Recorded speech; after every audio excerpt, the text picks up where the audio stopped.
Good morning all. இன்றைக்கி நான் வந்து 6 இன்க்ரீடியன்ட் வச்சு ஒரு சட்னி அரைக்க போகிறேன். ஓகேவா? ஃபஸ்ட்டு எண்ணெய், அதுக்கப்புறமா இது வந்து கடலைப்பருப்பு. ஓகேங்களா?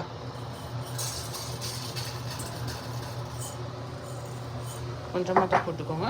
இது நம்ம கடலைப்பருப்பு, மிளகா, காஞ்ச மிளகா, அதில் ஒன்று காஷ்மீரி லால் மிர்ச் போட்டு. இது சின்ன பசங்களுக்கு கொடுக்குறீங்கன்னா தயவுசெய்து காஞ்ச மிளகா கொஞ்சம் கம்மி பண்ணிக்கோங்க, ஏன்னா இது ரொம்ப காரமாக இருக்கும். கார சட்னி தான் பேர். வெங்காயம்